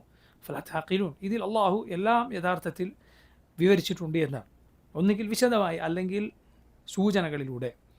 ഷെയ്ഖുൽ ഇസ്ലാം റഹിമഹുല്ലാഹ് അള്ളാഹുവിൻ്റെ കിതാബിൽ അഗാധമായ വിജ്ഞാനമുള്ള പണ്ഡിതനായിരുന്നു. അദ്ദേഹം അവസാന തവണ ജയിലിലടക്കപ്പെട്ടപ്പോൾ ആ ജയിൽവാസം അദ്ദേഹത്തിനൊരല്പം കഠിനമായിരുന്നു. എന്തുകൊണ്ടാണ്? അവസാനത്തെ തവണ അവർ അദ്ദേഹത്തിന് കിതാബുകളോ എഴുതാനുള്ള സംവിധാനങ്ങളോ ഒന്നും നൽകാതെ മുടക്കുകയുണ്ടായി. അതും കൂടി തടസ്സപ്പെടുത്തി. ഷെയ്ഖുൽ ഇസ്ലാം റഹിമഹുല്ലാഹ് അതോടെ എന്ത് ചെയ്തു? പരിപൂർണമായും ഖുർആനിലേക്ക് തിരിഞ്ഞു. ഖുർആൻ ഓതിക്കൊണ്ടിരിക്കുക, പൂർത്തീകരിച്ചുകൊണ്ടിരിക്കുക, വീണ്ടും ഓതുക, പൂർത്തീകരിക്കുക, ഖത്മു ചെയ്യുക. അങ്ങനെ ജയിലിലാണ്, ദമസ്കസിലെ ജയിലിലാണ് ഹിജറ 728 8-ാം നൂറ്റാണ്ടിൽ അതിൻ്റെ ആദ്യത്തെ കാൽഭാഗത്തിൽ ഹിജറ 728 ഷെയ്ഖുൽ ഇസ്ലാം റഹിമഹുല്ലാഹ് ദിമഷ്കിലെ ജയിലിൽ വെച്ചാണ് മരണപ്പെടുന്നത്. അദ്ദേഹത്തിൻ്റെ കൂടെ ജയിലിൽ ഉണ്ടായിരുന്ന ആൾ പറയുന്നതായി രേഖപ്പെടുത്തപ്പെട്ടിട്ടുണ്ട്. അദ്ദേഹം പരിശുദ്ധ ഖുർആൻ ആവർത്തിച്ച് ഖത്മ ചെയ്തുകൊണ്ടിരുന്നു, 40 അതിലധികമോ തവണ. അങ്ങനെ ഒടുവിൽ സൂറത്തുൽ ഖമർ പാരായണം ചെയ്യുകയും അതിൻ്റെ അവസാനത്തെ ആയത്ത് ഓതുകയും ചെയ്തിട്ടാണ് ഇബ്നു തൈമിയ്യ മരണപ്പെട്ടത് എന്ന്. സൂറത്തുൽ ഖമറിലെ അവസാന ആയത്തുകൾ, ഇന്നൽ മുത്തഖീന ഫീ ജന്നാത്തിൻ വനഹർ ഫീ മഖ്അദി സിദ്ഖിൻ ഇൻദ മലീകിൻ മുഖ്തദിർ. ഇന്നൽ മുത്തഖീന ഫീ ജന്നാത്തിൻ വനഹർ, അള്ളാഹുവിനെ സൂക്ഷിച്ച് ജീവിച്ച, തഖ്വയോടെ ജീവിച്ച ആളുകൾ ഫീ ജന്നാത്തിൻ വനഹർ, അവർ സ്വർഗീയ അരുവികളിലും സ്വർഗത്തോപ്പുകളിലുമാണ്. ഫി ജന്നാത്തി വനഹർ ഫി മഖ്അദി സിദ്ഖിൻ, സിദ്ഖിൻ്റെ മഖ്അദിൽ, സത്യസന്ധതയുടെ ഇരിപ്പിടത്തിൽ, ഇൻദ മലീകിൻ മുഖ്തദിർ, അള്ളാഹുവിൻ്റെ അരികിൽ, മലീക്കും മുഖ്തദിറുമായ അള്ളാഹുവിൻ്റെ അരികിൽ. മലീഖ് അഥവാ രാജാതിരാജനായ, മുഖ്തദിർ എല്ലാത്തിനും കഴിവുള്ളവനായ അള്ളാഹുവിൻ്റെ റബ്ബിൻ്റെ അരികിൽ ഏറ്റവും ഉന്നതമായ സ്ഥാനത്താണവർ മുത്തഖീങ്ങൾ. ഈ ആയത്ത് ഓതിയിട്ടാണ് ഷെയ്ഖുൽ ഇസ്ലാം പാരായണം ചെയ്ത് മരണപ്പെട്ടത് എന്നാണ്. അള്ളാഹു റബ്ബുൽ ആലമീൻ ആ ആയത്തിൽ പറഞ്ഞ സ്ഥാനം ഇബ്നു തൈമിയ്യ റഹിമഹുല്ലാഹ് നൽകി എന്ന് നമ്മൾ പ്രതീക്ഷിക്കുന്നു. അള്ളാഹു റബ്ബുൽ ആലമീൻ ഈ വിജ്ഞാനീയങ്ങൾ മുസ്ലിം ഉമ്മത്തിന് പകർന്ന് നൽകി അദ്ദേഹത്തെ സ്വർഗത്തിൽ ഉന്നതമായ സ്ഥാനങ്ങൾ നൽകി അനുഗ്രഹിക്കുമാറാകട്ടെ. അള്ളാഹു ആ മഹാനായ പണ്ഡിതനെയും നമ്മെയും നമ്മുടെ എല്ലാം നേതാവായ മുഹമ്മദ് സല്ലല്ലാഹു അലൈഹി വസല്ലമയുടെ കൂടെ, സിദ്ദീഖുകളുടെ, ശുഹദാക്കളുടെ കൂടെ സ്വർഗത്തിൽ ഒരുമിച്ച് ചേർക്കുമാറാകട്ടെ. ഷെയ്ഖുൽ ഇസ്ലാമിൻ്റെ ജനാസയിൽ ആ കാലത്ത് നോക്കണം, വാർത്താവിനിമയ സംവിധാനങ്ങളോ ഇന്നത്തെ അതിവേഗം മെസ്സേജുകൾ അയക്കാനും കൈമാറാനുമുള്ള സംവിധാനങ്ങളോ ഇല്ലാത്ത കാലത്ത് അദ്ദേഹത്തിൻ്റെ ജനാസയിൽ 2 ലക്ഷം ആളുകൾ പങ്കെടുത്തു എന്നാണ്. ഒരാളും ആ ജനാസയിൽ നിന്ന് മാറി നിന്നില്ല എന്നാണ്. സകല മുസ്ലിമീങ്ങൾ ഒന്നാകെ അദ്ദേഹത്തിൻ്റെ ജനാസയിൽ പങ്കെടുക്കാൻ വന്നു എന്നാണ്. 2-3 പേരൊഴിച്ച് എല്ലാവരും വന്നു എന്നാണ്. എന്ന് പറഞ്ഞാൽ അതേക്കുറിച്ച് പറയപ്പെടുന്നത് ഷെയ്ഖുൽ ഇസ്ലാമിനെ വല്ലാതെ ഉപദ്രവിച്ച ആളുകളായിരുന്നു. അതിൽ പോയാൽ ജനങ്ങളുടെ ഭാഗത്തു നിന്ന് എന്തെങ്കിലും ഉപദ്രവം അവർ പേടിച്ചു എന്നാണ്. ഇത്രയും ജനങ്ങൾ നോക്കൂ നിങ്ങൾ, ഇങ്ങനെ ജീവിതകാലത്ത് ജയിലിലകപ്പെട്ട ഭരണാധികാരികളുടെ അരികിൽ വലിയ സ്ഥാനമില്ലാതിരുന്ന ആളുകൾ, ഈ പണ്ഡിതന് മുസ്ലിം ഉമ്മത്തിൻ്റെ മനസ്സിൽ എത്ര വലിയ സ്ഥാനമുണ്ടായിരുന്നു എന്നതിനുള്ള തെളിവാണത്. ഈ കണ്ട വാർത്താവിനിമയ സംവിധാനങ്ങളും ഒന്നുമില്ലാത്ത അത്രയും ആളുകൾ ഷെയ്ഖുൽ ഇസ്ലാമിൻ്റെ ജനാസയിൽ പങ്കെടുത്തു എന്നത്. റഹിമഹുല്ലാഹു റഹ്മത്തൻ വാസിഅ. നോക്കൂ, അദ്ദേഹത്തിൻ്റെ കിതാബുകളും അദ്ദേഹത്തിൻ്റെ ശിഷ്യന്മാരും അവരുടെ കിതാബുകളും ഷെയ്ഖുൽ ഇസ്ലാം എന്തായിരുന്നു എന്നത് അറിയിച്ചുകൊണ്ട് ആ അറിവിൻ്റെ ബറക്കത്തായി ഇന്നും നിലനിൽക്കുന്നു. ഈ ഇത്രയും നൂറ്റാണ്ടുകൾ, 7 നൂറ്റാണ്ടുകൾ കഴിഞ്ഞിട്ടും ഇന്നും നിലനിൽക്കുന്നു. അദ്ദേഹത്തിൻ്റെ കിതാബുകൾ ഏതാണ്ട് 1000 കിതാബുകൾ വരുമെന്നാണ്. 1000 ഗ്രന്ഥങ്ങൾ. സുബ്ഹാനല്ലാഹ്. ഇതിൽ പലതും ഇന്ന് ലഭ്യമല്ല. പിന്നെ എങ്ങനെയാണ് അങ്ങനെയുള്ള കിതാബുകൾ അത്രയും കിതാബുകൾ ഉണ്ട് എന്നറിഞ്ഞത്? കാരണം പല കിതാബുകൾ ലഭ്യമായ പല കിതാബുകളും ഷെയ്ഖുൽ ഇസ്ലാമിൻ്റെ ഇന്ന കിതാബിൽ എന്ന് പരാമർശമുണ്ട്. ഇബ്നു തൈമിയ്യയുടെ തന്നെ പല കിതാബുകളിലും അദ്ദേഹത്തിൻ്റെ വേറെ കിതാബുകളെ കുറിച്ച് പരാമർശമുണ്ട്, ശിഷ്യന്മാരുടെയും. അതുപോലെ പിൽക്കാലത്ത് അഥവാ ഇബ്നു തൈമിയ്യയുടെ അത്രയും കാലം അല്ല, അതിനിടയിലുള്ള കാലത്തെ കിതാബുകൾ, അദ്ദേഹത്തിൻ്റെ പല കിതാബുകളെക്കുറിച്ച് പരാമർശമുണ്ട്. പക്ഷെ ഇന്നത് ലഭ്യമല്ല. ധാരാളം കിതാബുകൾ നഷ്ടപ്പെട്ടു പോയിട്ടുണ്ട് ഷെയ്ഖുൽ ഇസ്ലാമിൻ്റെ. അങ്ങനെ പലതവണ പല പണ്ഡിതന്മാർക്കും അത് സംഭവിച്ചിട്ടുള്ളതാണ്. ചിലപ്പോൾ കുറേ കാലം കഴിഞ്ഞ് ഇടക്കാലത്ത് കാണാതെ ചിലപ്പോൾ ചില കയ്യെഴുത്തു പ്രതികളും മറ്റും കണ്ടെടുക്കാറും എന്നിട്ടത് പ്രസിദ്ധീകരിക്കപ്പെടാറും ഒക്കെ ഉണ്ട്. നമ്മൾ മനസ്സിലാക്കേണ്ട പ്രധാനപ്പെട്ട ഒരു കാര്യമാണ്, ഇസ്ലാമിൽ പണ്ഡിതന്മാരുടെ, അറിയപ്പെട്ട പണ്ഡിതന്മാരുടെ കിതാബുകളാകട്ടെ, അത് പ്രസിദ്ധീകരിക്കുന്നതിനും പ്രചരിപ്പിക്കുന്നതിനു പോലും മുസ്ലിമീങ്ങൾ സ്വീകരിച്ചു വരുന്ന വൈജ്ഞാനിക ലോകത്ത് അനുവർത്തിച്ചു വരുന്ന ചില രീതികളും മര്യാദകളുമുണ്ട്. തോന്നിയതുപോലെ എന്ത് ചെയ്യില്ല, ഒരു പണ്ഡിതൻ്റെ കിതാബ് അടിച്ച് പ്രചരിപ്പിക്കുകയില്ല. പിന്നെയോ അത് സ്ഥാപിക്കപ്പെടണം, അദ്ദേഹത്തിൻ്റെ തന്നെ ആണ് എന്ന്. അത് സ്ഥാപിക്കാൻ പല രീതികളുണ്ട്. ഒന്ന്, അദ്ദേഹത്തിൻ്റെ തന്നെ വേറെ കിതാബുകൾ അതേക്കുറിച്ച് പരാമർശമുണ്ടാവുക, അതൊരു രീതിയാണ്. അല്ലെങ്കിൽ അദ്ദേഹത്തിൻ്റെ ശിഷ്യന്മാരുടെ കിതാബുകളിൽ അതേക്കുറിച്ച് പരാമർശമുണ്ടാവുക. കയ്യെഴുത്ത് പ്രതികൾ കണ്ടെടുക്കപ്പെടുക, ഒന്നുകിൽ അദ്ദേഹത്തിൻ്റേത് തന്നെ, അല്ലെങ്കിൽ അദ്ദേഹത്തിൽ നിന്ന് കാലം കൊണ്ട് ഇത്ര അകലെയല്ലാത്ത കുറേ മുമ്പുള്ള കയ്യെഴുത്ത് പ്രതികൾ. അതുകൊണ്ട് അറബിയിൽ അറിയപ്പെട്ട കിതാബുകൾ നിങ്ങൾ നോക്കിയാൽ അതിൻ്റെ ആമുഖത്തിൽ ഇതേക്കുറിച്ചൊക്കെയുള്ള പരാമർശങ്ങൾ കാണാം. കയ്യെഴുത്ത് പ്രതികളുടെ പല പേജുകളുടെയും ഫോട്ടോസ്റ്റാറ്റ് എടുത്തു കൊടുത്തത് കാണാം. ഒക്കെ നിങ്ങൾ പരിശോധിച്ച് നോക്കിയാൽ കാണാം. ഷെയ്ഖുൽ ഇസ്ലാം ഇബ്നു തൈമിയ്യയുടെ കയ്യെഴുത്ത്, അദ്ദേഹത്തിൻ്റെ എഴുത്ത്, അദ്ദേഹത്തിൻ്റെ തന്നെ എഴുത്ത് കണ്ടെടുക്കപ്പെട്ടിട്ടുണ്ട് എന്നും അത് ലഭ്യമാണ്. അദ്ദേഹത്തിൻ്റെ നേരിട്ട് അദ്ദേഹത്തിൻ്റെ കയ്യാൽ എഴുതിയ എഴുത്ത് എന്ന് പറഞ്ഞാൽ കിതാബ് മുഴുവനല്ല, ചില ഭാഗങ്ങൾ. അപ്പോൾ നോക്കൂ, ഇങ്ങനെ പല രീതികളുണ്ട് ഇസ്ലാമിൽ കിതാബുകൾ പ്രസിദ്ധീകരിക്കാൻ പോലും. ഹദീസോ അല്ലെങ്കിൽ ഖുർആനോ പ്രസിദ്ധീകരിക്കുന്നതിന് മുസ്ലിമീങ്ങൾക്കിടയിലുള്ള കർശനമായ നിയമങ്ങൾക്ക് പുറമെ ഇസ്ലാമിക പണ്ഡിതന്മാരുടെ കിതാബുകൾക്ക് പോലും ഇങ്ങനെ മുസ്ലിമീങ്ങൾ അനുവർത്തിച്ചു വരുന്ന വൈജ്ഞാനിക രീതിയുണ്ട്. ഈ ദീൻ എത്രമാത്രം വൈജ്ഞാനികമായി കെട്ടുറപ്പുള്ളതാണെന്നും തെളിവുകളുടെ പിൻബലമുള്ളതാണ് എന്ന് നിങ്ങളൊന്ന് ആലോചിച്ച് നോക്കുക. ഈ ദീൻ പോലെ വേറൊരു ദീനില്ല. മനസ്സിലായില്ലേ?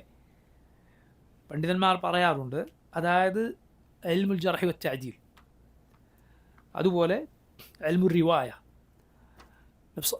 ഇൽമുൽ ഇസ്നാദ്, റസൂലുള്ളാഹി സ്വല്ലല്ലാഹു അലൈഹി വസല്ലം വരെ എത്തുന്ന സനദ്.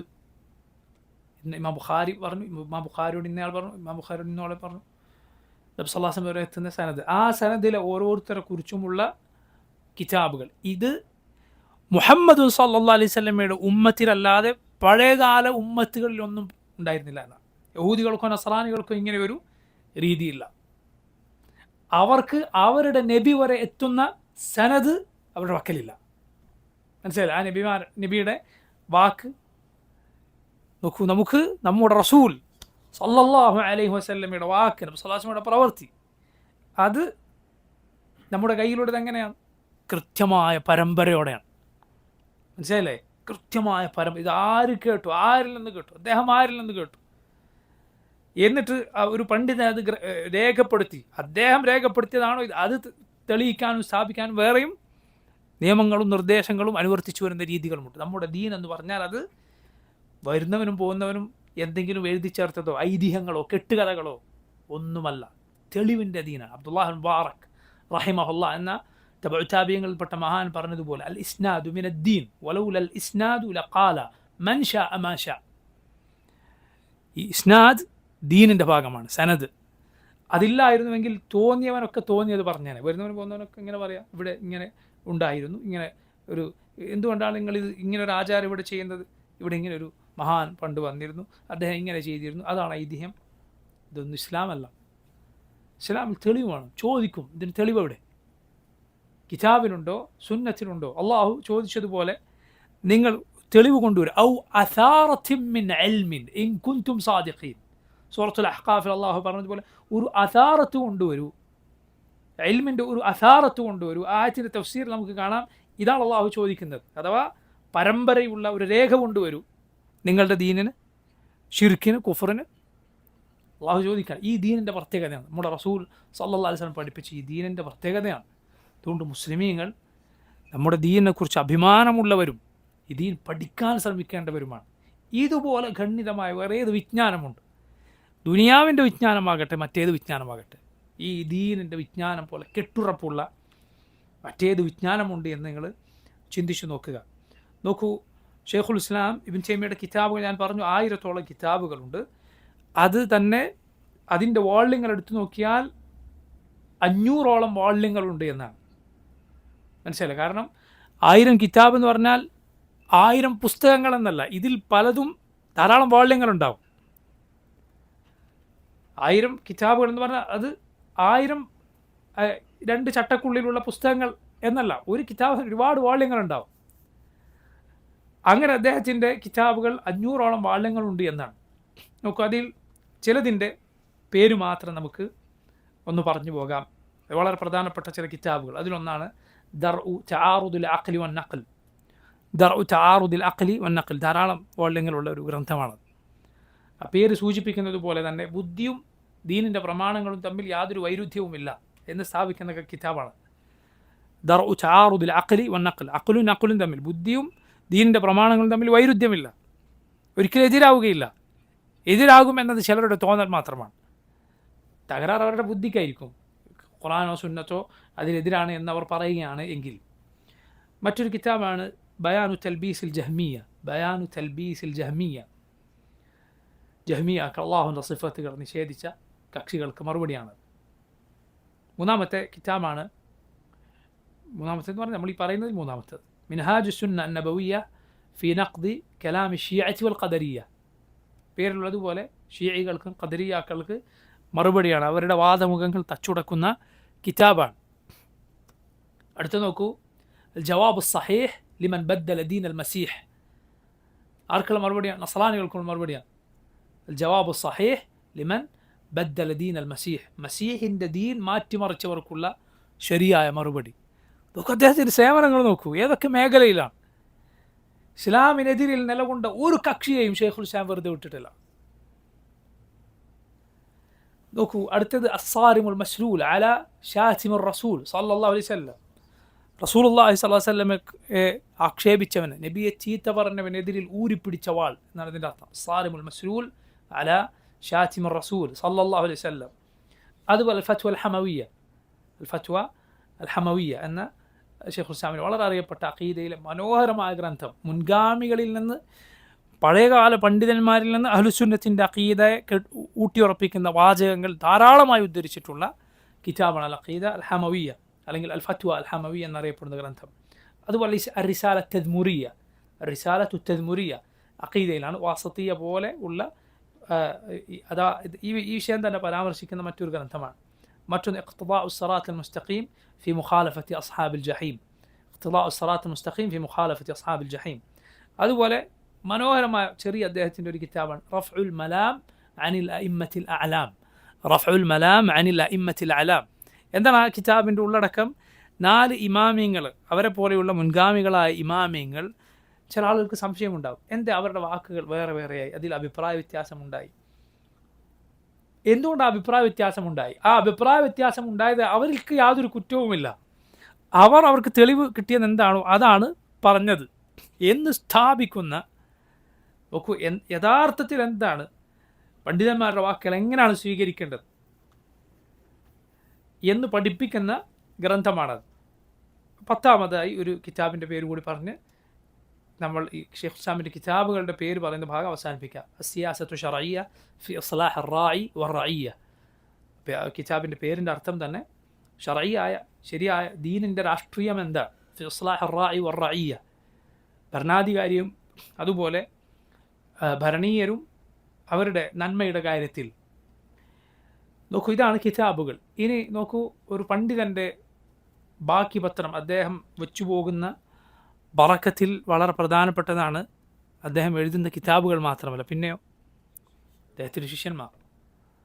കാരണം കിതാബുകളിൽ അത് എഴുതി വെച്ചുവെങ്കിൽ ഇത് ഹൃദയങ്ങളിലേക്ക് പകർന്നു കൊടുത്തതാണ് അദ്ദേഹത്തിൻ്റെ ശിഷ്യന്മാർ. സുബ്ഹാനല്ലാഹ്, അദ്ദേഹത്തിൻ്റെ ശിഷ്യന്മാർ ആരാണ്? അദ്ദേഹത്തിൻ്റെ ശിഷ്യന്മാർ, ആ ശിഷ്യന്മാർ തന്നെ മതി അദ്ദേഹത്തിൻ്റെ ശ്രേഷ്ഠത അറിയാൻ. അതിൽ നോക്കൂ, ആദ്യം പറയാവുന്ന പണ്ഡിതന്മാർ, ആദ്യം എണ്ണാറുള്ള മഹാനായ പണ്ഡിതനാണ് ഇമാം ഇബ്നുൽ ഖയ്യിം റഹിമഹുല്ലാഹ്. ഇബ്നുൽ ഖയ്യിം അൽ ജൗസിയ്യ റഹിമഹുല്ലാഹ്.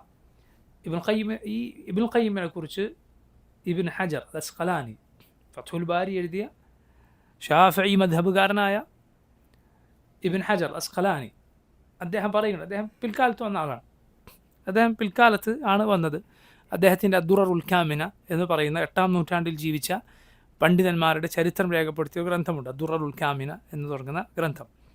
അതിൽ അദ്ദേഹം ധാരാളം 8-ാം നൂറ്റാണ്ടിൽ ജീവിച്ച പണ്ഡിതന്മാരുടെ ചരിത്രം രേഖപ്പെടുത്തി. അതിൽ ഏറ്റവും കൂടുതൽ പേജുകൾ അദ്ദേഹം മാറ്റി വെച്ചത് ഇബ്ൻ തൈമിയുടെ ചരിത്രം പറയാണ്. ആര്? ഇബ്ൻ ഹജർ അസ്ഖലാനി. അതുപോലെ ഇബ്ൻ തൈമിയെ മോശമായി പറഞ്ഞ ആളുകൾക്ക് എതിരിൽ ഇബ്ൻ ഹജർ സംസാരിച്ചിട്ടുണ്ട്. അതിൽ അദ്ദേഹം പറഞ്ഞൊരു വാക്കാണ്, ഇബ്ൻ തൈമിയുടെ ശ്രേഷ്ഠതയായി ഇബ്ൻ ഖയ്യിം എന്ന ശിഷ്യൻ തന്നെ ധാരാളമാണ്. ഇബ്ൻ തൈമിയുടെ ശ്രേഷ്ഠതയായി ഇബ്ൻ ഖയ്യിം എന്ന ശിഷ്യൻ മാത്രം മതി, വേറൊന്നും വേണ്ടതില്ല. ഇമാം ഇബ്ൻ ഖയ്യിം, അതുപോലെ ഇബ്നു അബ്ദുൽ ഹാദി, ഇമാം ഇബ്നു അബ്ദുൽ ഹാദി തൗഹീദിനു വേണ്ടി ധാരാളം രചിച്ചിട്ടുള്ള, തൗഹീദിന് എതിരായി സംസാരിച്ചവർക്ക് മറുപടി പറഞ്ഞിട്ടുള്ള, ഹദീസിൽ വലിയ വിജ്ഞാനം ഉണ്ടായിരുന്ന ഇബ്നു അബ്ദുൽ ഹാദി റഹിമഹുല്ലാഹ്. അതുപോലെ ഹാഫിദ് ദഹബി, നേരത്തെ നമ്മൾ പരാമർശിച്ച മുഹമ്മദ് ദഹബി, ഇമാം മിസ്സി, ഇബ്ൻ കഥീർ മുഫസ്സിറായ മുഹദ്ദിസായ ഇമാം ഇബ്ൻ കഥീർ റഹിമഹുല്ലാഹ്. അതുപോലെ അദ്ദേഹത്തിൻ്റെ കിതാബുകളിൽ നിന്ന് അദ്ദേഹത്തിൻ്റെ ശിഷ്യന്മാരായ എത്രയോ എണ്ണിക്കണക്കാക്കാൻ സാധിക്കാത്ത പണ്ഡിതന്മാർ. ഇതെല്ലാം ഷെയ്ഖുൽ ഇസ്ലാമിൻ ബാക്കി വെച്ചു പോയ കാര്യങ്ങളാണ്. നിങ്ങൾ നോക്കൂ, അദ്ദേഹത്തിൻ്റെ ജീവിതത്തിൽ നമുക്കുള്ള പാഠമാണ് കഠിനമായ പരിശ്രമവും അതുപോലെ ക്ഷമയും ജീവിതത്തോടുള്ള വിരക്തിയും ഒക്കെ. അദ്ദേഹം ജീവിതത്തോട് വിരക്തി സുഹൃദ് കാണിച്ചിരുന്ന ആളായിരുന്നു. അതുപോലെ അങ്ങേയറ്റം ക്ഷമ അദ്ദേഹം കൈക്കൊണ്ടിരുന്നു. അവനവന് വേണ്ടി അവനവൻ്റെ കാര്യം വലുതാക്കാൻ ഞാൻ പറഞ്ഞത് എന്ന രൂപത്തിലായിരുന്നില്ല അദ്ദേഹത്തിൻ്റെ ജീവിതം. അതുകൊണ്ട് തന്നെ അദ്ദേഹത്തിൻ്റെ എതിരാളികളോട് അദ്ദേഹം പലപ്പോഴും അവർക്ക് മാപ്പ് കൊടുക്കുകയാണ് ചെയ്തിട്ടുള്ളത്. ഇബ്നു ഖയ്യിം തന്നെ അദ്ദേഹത്തിൻ്റെ തന്നെ ഒരു അനുഭവമുണ്ട്. ഷെയ്ഖുൽ ഇസ്ലാം ഇബ്നു തൈമിയെ കഠിനമായി ദ്രോഹിച്ച ഒരാൾ മരണപ്പെട്ടു. അപ്പോൾ ശിഷ്യന്മാരുടെ ഒരാൾ ഇബ്നു തൈമിയോട് ചെന്ന് ഇത് എന്തോ ഒരു സന്തോഷം പോലെ പറഞ്ഞു, നിങ്ങൾ എത്ര ദ്രോഹിച്ച ആൾ, നിങ്ങളെ കഥ കഴിഞ്ഞു, സന്തോഷത്തോടെ പറഞ്ഞു എന്ന് തോന്നിയപ്പോൾ ഇബ്നു തൈമിയ ദേഷ്യപ്പെട്ടു. എന്നിട്ട് അദ്ദേഹം മരണപ്പെട്ടു പോയ ആളുടെ വീട്ടിലേക്ക് ചെന്നു. എന്നിട്ട് പറഞ്ഞു, നിങ്ങൾ വിഷമിക്കരുത്, നിങ്ങളുടെ പിതാവ് മരണപ്പെട്ട ആൾക്ക് പകരം നിങ്ങൾക്ക് ഞാനുണ്ട്, എന്താവശ്യത്തിനും എന്നെ വിളിക്കാം എന്ന് അദ്ദേഹം പറഞ്ഞു. എന്നാൽ ഇതെല്ലാം നോക്കൂ, ഇത്ര കഠിനമായി ദ്രോഹിച്ച ആളുടെ വീട്ടിലാണ് പോയത്. ഇതെല്ലാം നോക്കൂ, അവനവന് വേണ്ടിയായത്, സ്വന്തം നഫ്സിൻ്റെ ഹള്ളിന് വേണ്ടി, അവനവൻ്റെ നഫ്സ് ജയിപ്പിക്കാൻ അല്ല, മറിച്ച് ഹക്ക് വിജയിക്കണം. അതാണ് യഥാർത്ഥ പണ്ഡിതന്മാരുടെ രീതി. നോക്കൂ, സാധാരണക്കാരായ ആളുകളാകട്ടെ, ആരാകട്ടെ, മതവിദ്യാർത്ഥികളാകട്ടെ, ഒക്കെ ശ്രദ്ധിക്കേണ്ട ഒരു കാര്യമാണ്. നമ്മളൊരാൾ ഉപദേശിക്കുന്നു, നമ്മൾ ഉപദേശിക്കും, അവൻ ചെയ്യുന്നത് എതിർക്കുന്നു, അല്ലെങ്കിൽ അവൻ ദീൻ ലംഘിക്കുന്നത് കാണുമ്പോൾ നമ്മൾ ദേഷ്യപ്പെടുന്നു. ഇതെല്ലാം അള്ളാഹുവിന് വേണ്ടിയായിരിക്കണം. ഞാൻ പറഞ്ഞത് അവൻ കേട്ടില്ലല്ലോ, ആ രൂപത്തിലേക്കായി പോകരുത്. ദഅവത്തിൽ നമ്മുടെ നീയത്തിനെ മോശമായി ബാധിക്കുന്ന, നമ്മൾ ചിലപ്പോൾ മനസ്സിലാക്കാതെ പോകുന്ന ഒരു രംഗമാണ്.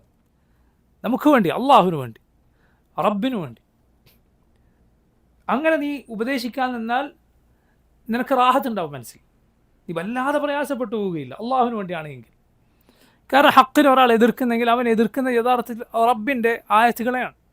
അള്ളാഹു റസൂലുള്ളാഹി സ്വല്ലല്ലാഹു അലൈഹി വസല്ലം പറഞ്ഞില്ലേ, നബിയോട് പറഞ്ഞില്ലേ, നബിയെ അങ്ങേയല്ല അവർ എതിർക്കുന്നത്, അങ്ങേയല്ല അവർ നിഷേധിക്കുന്നത്, വലാകിന്ന ളാലിമീന ബിആയാത്തില്ലാഹി യജ്ഹദൂൻ, അള്ളാഹുവിൻ്റെ ആയത്തുകളെയാണ് ഈ അക്രമികൾ നിഷേധിക്കുന്നത് എന്ന് റസൂലുള്ളാഹി സ്വല്ലല്ലാഹു അലൈഹി വസല്ലമയോട് റബ്ബ് പറഞ്ഞതുപോലെ.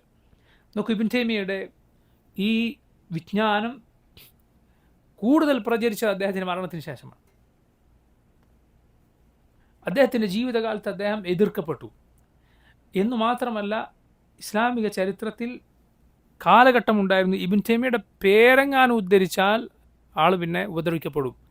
ഇബ്നു തൈമിയയുടെ കിതാബുകൾ വിലക്കപ്പെട്ടു.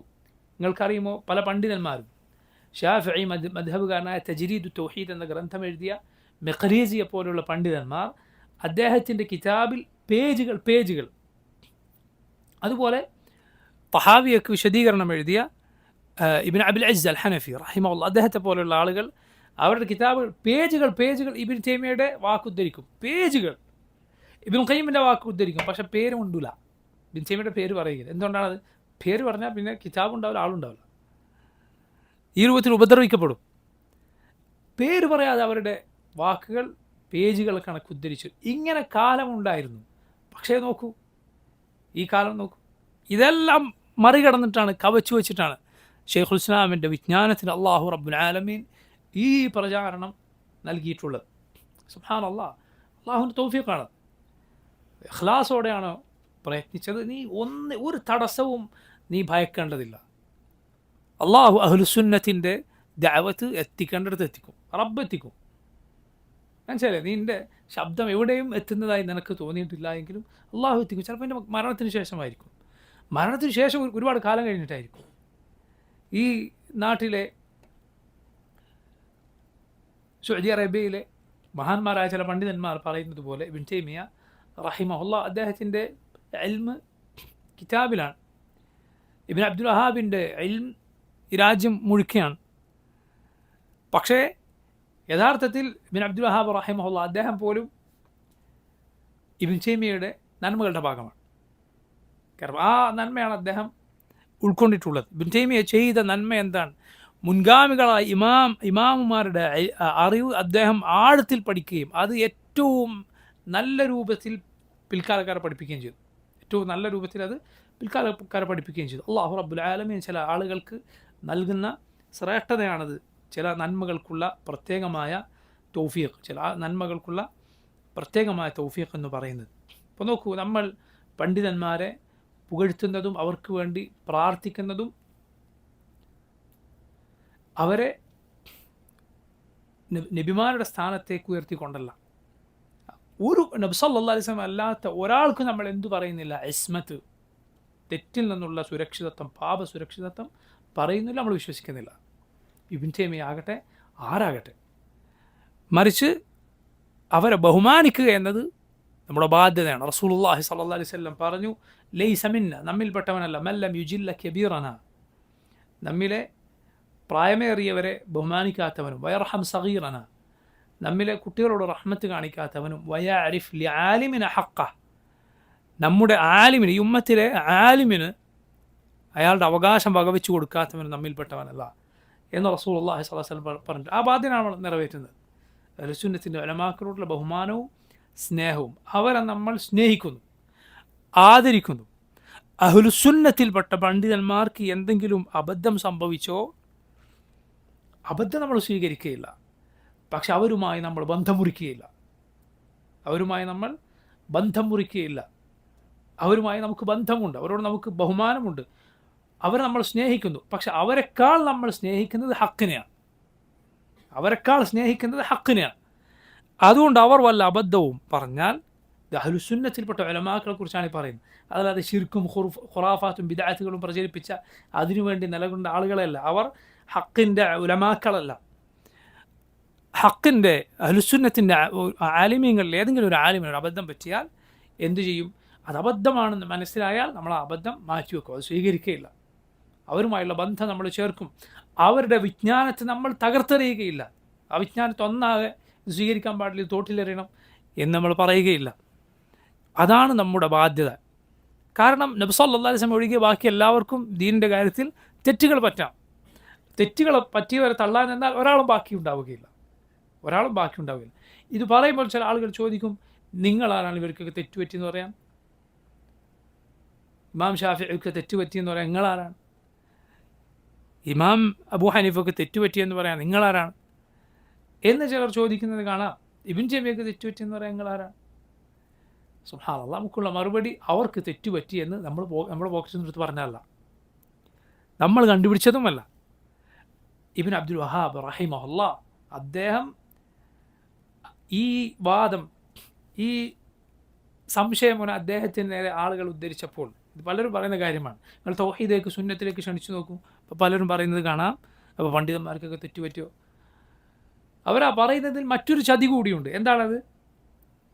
ഇക്കണ്ട ഉലമാക്കളൊക്കെ ഇവരുടെ ശിർക്കും ഖുറാഫാത്തൊക്കെ പ്രചരിപ്പിച്ചവരാണ് എന്ന ഒരു തെറ്റിദ്ധരിപ്പിക്കലും കൂടി അതിലുണ്ട്. അതൊരിക്കലും ശരിയല്ല, നമ്മളത് അംഗീകരിച്ചു കൊടുക്കുന്നില്ല. മനസ്സിലായില്ല? അഖീദ ഇസ്ലാമിൻ്റെ അഹ്ലുസുന്നത്തിൻ്റെ മുഴുവൻ പണ്ഡിതന്മാരുടേതും ഒന്നാണ്, ഒരൊറ്റ അഖീദയാണ് സകല ഇമാമിയങ്ങളുടെയും. യാതൊരു വ്യത്യാസവുമില്ല. അബദ്ധം സംഭവിച്ചിട്ടുള്ളത് കേവലം മസ്അലകളിലാണ്, ഫഖഹിയായ മസ്അലകളിൽ. അതുപോലെ ഉസൂലുകളല്ലാത്ത, ദീനിൻ്റെ അടിസ്ഥാന പാഠങ്ങളല്ലാത്ത കാര്യങ്ങൾ, അതിനാണ് അഭിപ്രായ വ്യത്യാസമുള്ളത്. അപ്പം നോക്കൂ, അതിലേതെങ്കിലും ഒരു പണ്ഡിതന് തെറ്റുപറ്റിയെന്ന് നമുക്ക് പറഞ്ഞു തന്നത് ഒന്നുകിൽ അദ്ദേഹത്തിൻ്റെ അതേ നിലവാരത്തിലുള്ള വേറൊരു പണ്ഡിതനാണ്, അല്ലെങ്കിൽ അതിനേക്കാൾ നിലവാരമുള്ള പണ്ഡിതനാണ്. അപ്പോൾ നമ്മൾ സ്വീകരിക്കുന്നത് ഹക്കാണ്. അപ്പോൾ നിങ്ങൾ പണ്ഡിതന്മാരെ തള്ളിയെന്ന് ചോദിച്ചാൽ, നീ ഏതെങ്കിലും ഒന്ന് സ്വീകരിച്ചാൽ അതിനെതിർ പറഞ്ഞ ഒരാളെ നീ സ്വാഭാവികമായി തള്ളേണ്ടി വരും. അപ്പോൾ ആ തള്ളുക എന്ന് പറയുന്നത് അവരുമായുള്ള ബന്ധം മുറിക്കലല്ല, മറിച്ച് ഹക്ക് സ്വീകരിക്കലാണ്. മനസ്സിലായില്ല? അതുകൊണ്ട് തെറ്റുപറ്റും എന്ന് പറഞ്ഞാൽ ഈ രൂപത്തിലാണ് നമ്മൾ അതിനെ മനസ്സിലാക്കേണ്ടത്. പണ്ഡിതന്മാരിൽ നിന്ന് നമ്മൾ ഇങ്ങനെയാണ് സ്വീകരിക്കുന്നത്.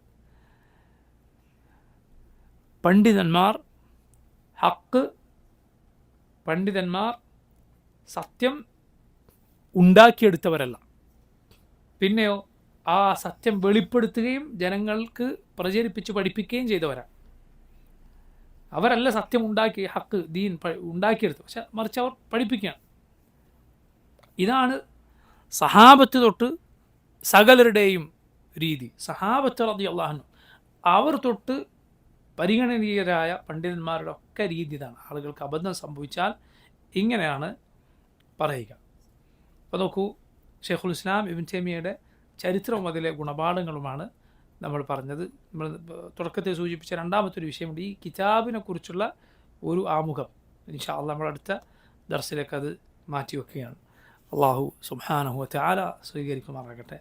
اللهم ربنا تقبل منا إنك أنت السميع العليم وتب علينا إنك أنت التواب الرحيم. اللهم اغفر لنا ذنبنا كله دقه وجله وأوله وآخره وعلانيته وسره.